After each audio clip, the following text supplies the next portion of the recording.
Lo que tiene que ver con la compulsa electoral que tendremos el año próximo. Estamos con uno de los candidatos de uno de los espacios, uno de los movimientos más importantes de la República Argentina y me animaría a decir de Latinoamérica. Estoy hablando del movimiento peronista. En una de sus ramas hablamos de principios y valores. Está Fernando Pastor con nosotros. Fernando, ¿cómo estás? Buen día. Gracias por venir. Muchas gracias por la invitación en este estudio tan prolijo y tan cálido también al mismo tiempo, así que muchas gracias. Lo bueno es que te dieron un mate, eso sí, ya sí, me recibieron con el frío de la mañana, el contraste de algo calentito viene muy bien para el espíritu. Sí. Viene bien. ¿Cómo está la ruta? ¿Mucho frío en Mercedes hoy? Está agradable porque después de todo este fin de semana con el cielo cubierto y el clima frío hace la sensación térmica que baje un par de grados, pero hoy salió el sol, bueno, y eso ya te predispone de otra manera, ya, y hago siempre un comentario con relación a la importancia del sol en las personas,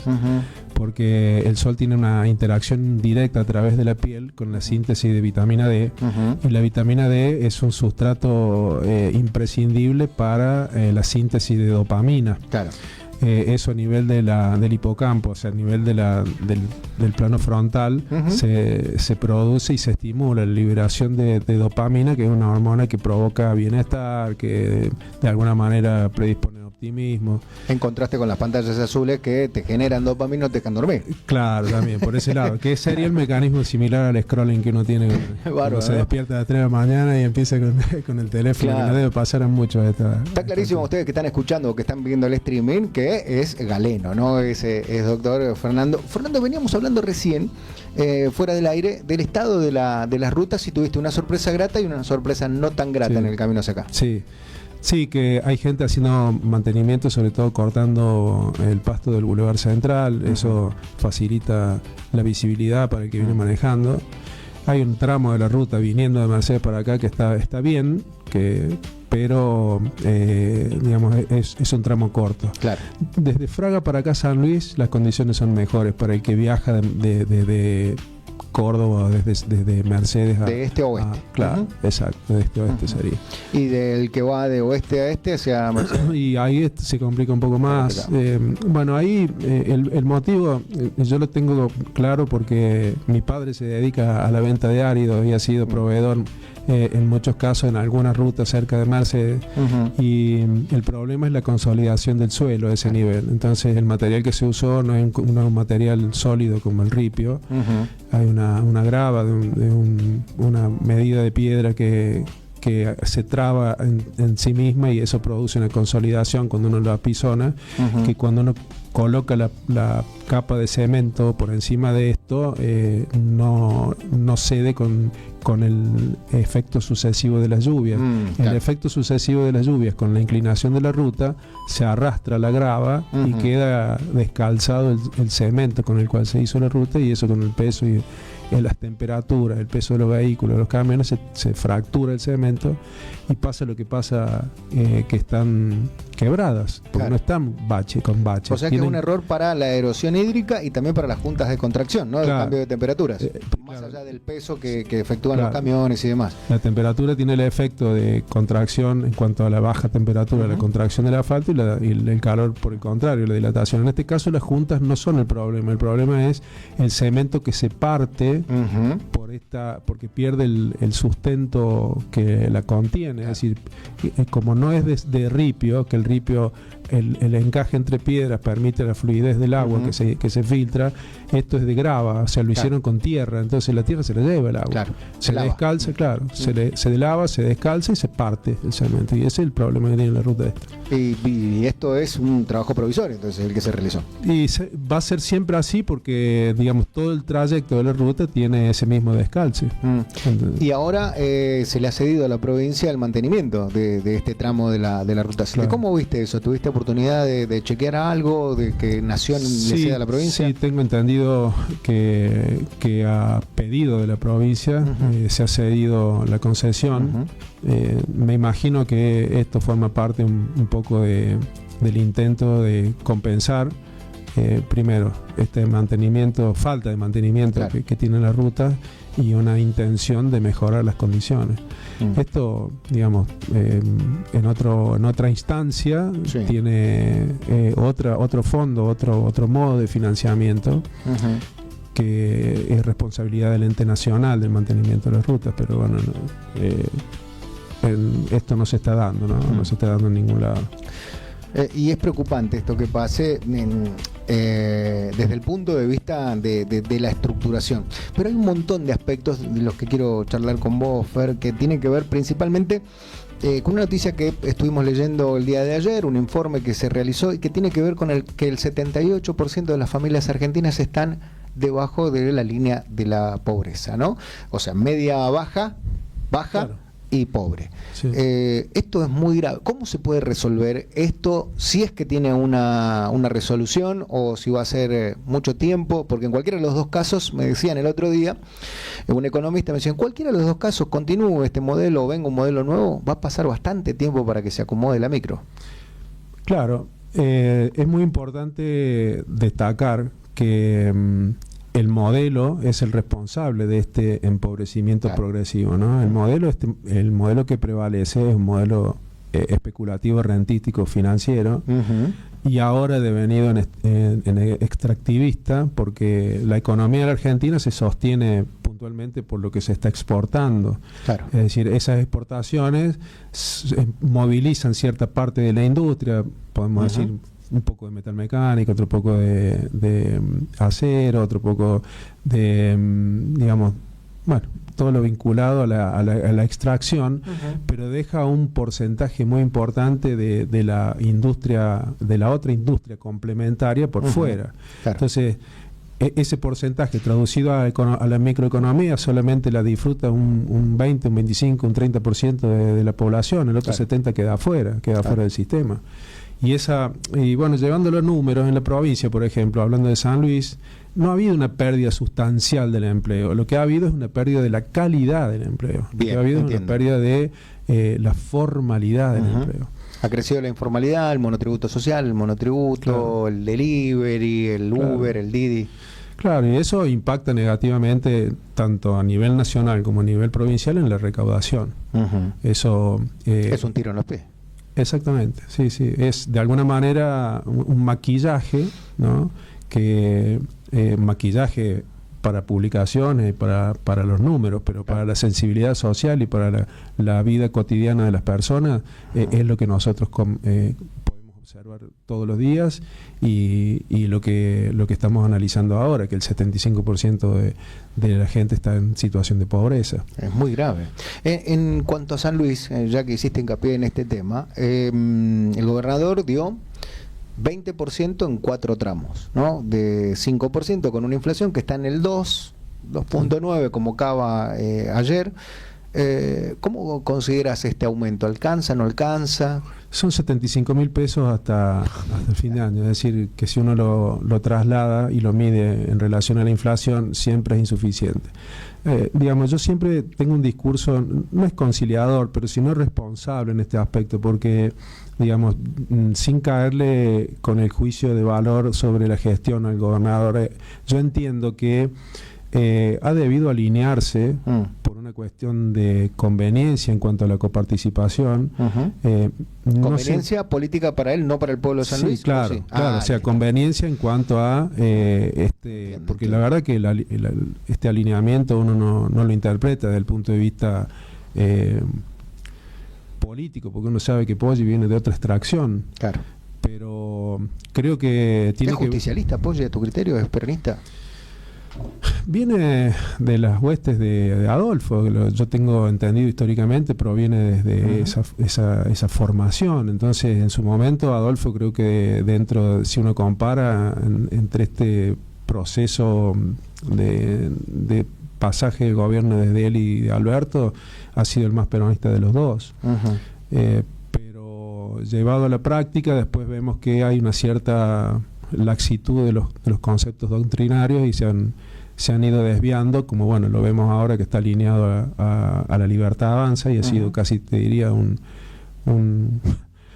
un representante de él, claro, de y Milei anteriormente al macrismo, ¿no? Claro. Más al larretismo que al bullrichismo, o más al bullrichismo. Bueno, es difícil de identificarlo. Pero lo que vemos en las políticas es que no hace otra cosa que traducir lo que pasa a nivel nacional. Yo digo esto de que ha necesitado alinearse por una cuestión de que San Luis es una provincia que vive prácticamente de la coparticipación, desde el modelo que hablábamos recién, de este modelo especulativo rentístico. Ha tenido que adaptarse a las realidades de la nación y ha tenido que el 80% digamos, del ingreso de San Luis proviene de la coparticipación nacional. Claro. El otro 20% de los impuestos provinciales. Brutos, impuestos provinciales. Claro, impuestos a los patentes, a los vehículos, propiedad de raíz y demás. Exacto. Es muy poco el desarrollo industrial que queda en San Luis. O sea, el tejido industrial de San Luis se ha deteriorado y ha ido perdiendo progresivamente peso en cuanto a lo que significa el presupuesto anual. Entonces vemos que el presupuesto que se constituye en base a la proyección anual que se hace de los impuestos, esta pérdida de la que hablábamos, de la calidad del trabajo, ha ido deteriorando ese ingreso que es el producto de este presupuesto, y empieza a subejecutarse en distintos sectores, como vemos lo que pasa en salud, lo que pasa en educación, lo que pasa en seguridad. Entonces, es toda una consecuencia de que no le podría decir un error de cálculo, pero sí del desfinanciamiento que tiene todo este plan. Vos decís que no es tanta responsabilidad del gobierno provincial, sí del gobierno nacional.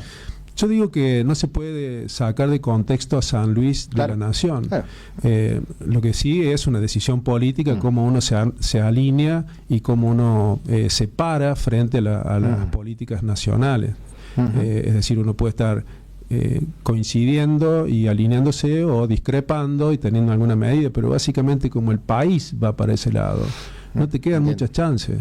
O sea, por eso lo que uno brega y uno dice, bueno, pero la gente tiene que en algún momento darse cuenta de que, y comparar, sobre todo tener memoria, comparar las realidades del San Luis del 2002 al 2014 o al 2019, un poquito antes, y el San Luis actual. Siempre teniendo en cuenta el marco nacional, ¿no? Claro, el marco de cómo, para qué lado va la Argentina, o dónde está inserta Argentina en este escenario global. También lo decías vos recién, y a eso quiero preguntarte, que es una cuestión de postura frente a una situación, quizás no tener representantes legislativos propios de tu espacio, sino que sean del espacio que gobierna la nación, hace que cuando en el caso hipotético que seas gobernador, ¿dejarás, como ha hecho el gobernador Claudio Poggi, que el gobierno nacional ponga a sus legisladores? Nosotros tenemos una estructura a nivel nacional, el partido por el cual yo estoy siendo promovido como candidato a gobernador es Principios y Valores, que está dentro del movimiento peronista. Es decir, hay un consenso nacional para que el candidato para el movimiento sea yo acá en San Luis. Nosotros tenemos una estructura diferente, o sea, claro, es distinta. Nuestra estructura tiene, hoy por hoy es oposición, pero históricamente ha tenido otra estructura. Lo que hay que lograr a nivel provincial es formar una estructura política que te permita la gobernabilidad. Eso tendrá que ver con los acuerdos que uno haga acá a nivel provincial, con los actores principales en la Cámara, para que te permitan gobernabilidad, pero por sobre todas las cosas para que se ajusten a un proyecto. Ni siquiera te estoy hablando de la doctrina, porque es decir, yo siempre digo que al ser un frente es más difícil, ¿no? Claro. Un movimiento sin doctrina es como un cuerpo sin alma, y yo digo que una provincia sin un proyecto doctrinario es salir a correr una carrera de rally sin la hoja de ruta. Claro, difícil. Nosotros tenemos un proyecto a nivel provincial que a su vez es dentro de un proyecto nacional, en un contexto en donde vemos que a nivel de geopolítica prevalecen hoy los nacionalismos. Los estamos viendo desde el punto de vista económico en Estados Unidos y hoy por hoy en Europa, que tienen algunos... Me causa gracia porque en su momento demonizaban el control de las importaciones que llevaba adelante Moreno desde el 2006, cuando él comenzó a ser Secretario de Comercio. Secretario de Comercio Interior. En Europa demonizaban estas cuestiones porque tenían que ver con un proteccionismo salvaje que le llamaban. Y a la estadounidense. Claro, los europeos y los norteamericanos, pero hoy por hoy están aplicando ellos para defenderse del dumping chino, por ejemplo, defenderse de sus productos y de proteger el trabajo nacional, tanto de Estados Unidos como de Europa, porque Europa, por ejemplo, hoy está sufriendo una inundación de importaciones de couriers que traen productos desde China puerta a puerta encima. Que es el puerta a puerta, porque no tributa eso, es decir, está por debajo de los 135, 140 euros que digamos necesita para no pagar, para no tributar a aduanas los productos que vienen de China. Entonces, viendo esta inundación que ellos tienen y este impacto en la economía de los productores en Europa, dijeron, vamos a controlar la importación, vamos a poner un impuesto. Y lo que hicieron los chinos fue, ¿cómo será? Yo he estado 4 veces en China, la verdad que sorprendente su crecimiento. Es tremendo. Los 40 años últimos es... no tiene parangón en ninguna de las geografías. Estaban preocupados porque crecieron solamente el 6,5. Es una cosa de locos. No, es un infierno. Y un infierno la inversión que tienen en infraestructura para seguir sosteniendo este índice de producción que tienen, este crecimiento y producción, y eso le permite financiar no el costo de su producción, sino el precio. Por eso es que este efecto depredador que tiene China, que es lo que nosotros tenemos que entender que el país tiene que dejar que lo tuvo Estados Unidos en su momento, ¿no? En tiempos de la Guerra Fría era Coca-Cola, McDonald's por todos lados. Hoy China está haciendo lo mismo con productos. Inclusive autos, por ejemplo, ¿no? Autos, tecnología, DeepSeek, inteligencia artificial. Tremendo. Kimi también, que lo presentaron el otro día. Todo eso forma parte y digamos, lo que está mostrando es el grado de desarrollo y de crecimiento que tiene China en todos los ámbitos. Pero bueno, esto de alguna forma tenemos que sanearlo y dejar de pensar de que China es complementaria con nuestra economía. Claro. Tenemos que hacer una mirada, digamos, consciente y analítica sobre esto, porque nosotros no somos complementarios con China para nada. Necesitamos ¿Pero se puede vivir sin China en este ámbito macro, Geo? Se puede vivir sin China, se puede negociar con China. Yo no digo que uno deje de hacer acuerdos y negocios con China, pero no de la manera... El swap, por ejemplo, si Moreno llegase a la Casa Rosada, ¿daría de baja el intercambio de monedas, como dijo Milei que iba a hacer? O porque anteayer, el viernes pasado, renovaron el swap por 5.000 millones, que si no te des otro tiro en los pies. Y por ejemplo, eso tiene connotaciones políticas porque por un lado tenés un alineamiento con Estados Unidos y simultáneamente estás haciendo negocio o aceptás la renovación de swap con China, que hoy por hoy están en una guerra comercial, Estados Unidos, Europa con China, y el escenario se está acá en Argentina. Hubo una cuestión vinculada a empresarios argentinos que querían o que arreglaron un acuerdo con, creo que hay una empresa, creo que es Huawei de China, y que eso le valió que Estados Unidos le revoque la visa. O sea, hay un conflicto diplomático fuerte en Argentina, en un terreno que es nuestro país, de este problema o de esta guerra comercial que existe entre ellos. Estados Unidos le está imponiendo tarifas de hasta el 100% en productos, algunos productos chinos. Bueno, Europa está haciendo lo mismo. Nosotros somos los únicos que estamos en las antípodas de eso. Entonces, por eso, volviendo un poco al inicio de lo que hablábamos, tenemos el 75% del país en la pobreza. Tal cual. Porque el modelo no hay valor agregado que quede acá. Claro, no tenemos producción. Valor de producción. Exacto.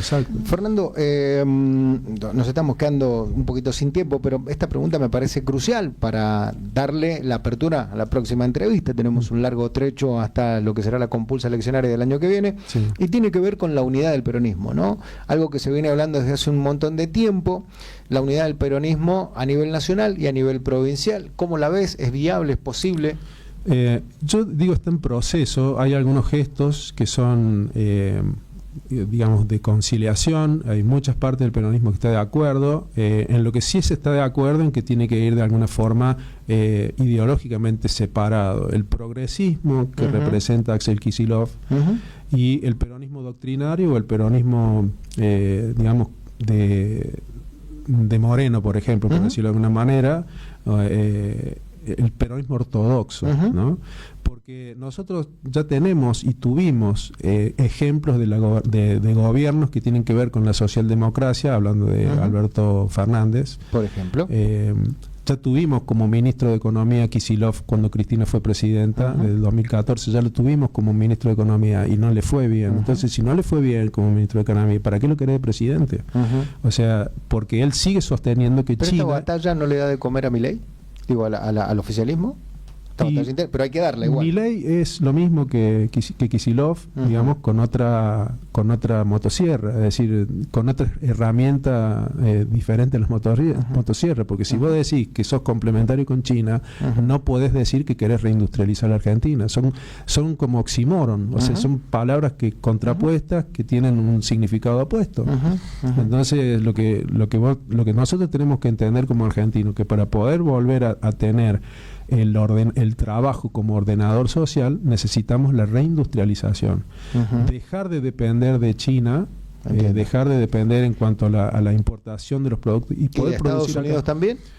O sea, hay que controlar las importaciones. Nosotros lo que tenemos que jerarquizar son los productos que nosotros podemos. Nosotros tenemos energía. Claro. Nosotros no somos como Chile, no somos como Uruguay. Nuestro país tiene energía para poder subvenir los gastos de un aparato productivo. Argentina ya lo hizo. Claro. Entonces, la fórmula es sencilla, es volver a reindustrializar Argentina, reindustrializar San Luis, darle trabajo, ese trabajo usarlo como ordenador social y jerarquización de la institución, empezando por la principal institución, que es la familia. No por derrame, sino por la micro. Claro, sino por la economía, si bien sale por encima, o sea, hay que fomentar que sale por arriba, quiero decir, hay que fomentar las bases, que es el trabajo. El trabajo, y de la única forma es la reindustrialización. Y nosotros tenemos un proyecto que tiene que ver no con una práctica de sanluisismo o de localismo, sino de una regionalización. Muy buena la frase. De una regionalización dentro de un proyecto nacional. Es decir, no es solamente cómo San Luis se desenvuelve de manera autárquica o solitaria, sino cómo se integra San Luis en una región como Cuyo, utilizando la fortaleza que San Luis tiene, que es una fortaleza geográfica, claro, con Mendoza y con San Juan, para que la economía regional crezca. Y lo que nosotros necesitamos es ser un polo que traccione recursos humanos, que elija vivir en San Luis, sobre todo en San Luis, porque tiene 76.000 kilómetros cuadrados de superficie y tiene capacidad para albergar no solamente un desarrollo industrial, sino recursos humanos que se formen en las universidades y que tengan un desarrollo que permita o que sea atractivo para que de otros lugares venga gente a vivir acá. A vivir, a invertir, a generar. Claro, tal cual. Exacto. Entiendo. Eso es parte de nuestro plan. Fernando, primero agradecerte por el viaje y por haber venido y nada, principalmente abrirte las puertas a vos y a tu espacio para que en los próximos días, que queda todo un trayecto importante de cara a lo que será el año próximo, también al espacio Principios y Valores, para todos aquellos que van a acompañarte en este trabajo, que va a ser un trabajo metódico, minucioso y muy áspero, ¿no? Sí. De cara al año que viene. Sí, un poco, déjame, antes de agradecerte, quisiera decir que nosotros no estamos en una búsqueda exhaustiva o desesperada de una alianza para la estructura que te permita la gobernabilidad. Necesitamos gente que tenga que se identifique con el proyecto de otro San Luis, del San Luis productivo, de la reindustrialización de San Luis, pero que se alinee con la doctrina y que tengamos una hoja de ruta para saber dónde vamos. El que no sabe lo que busca no encuentra lo que, no entiende lo que encuentra. Claro. Entonces, nosotros sabemos lo que buscamos. Buscamos las alianzas y los equipos técnicos que sirvan para ese proyecto. Así que te agradezco un montón.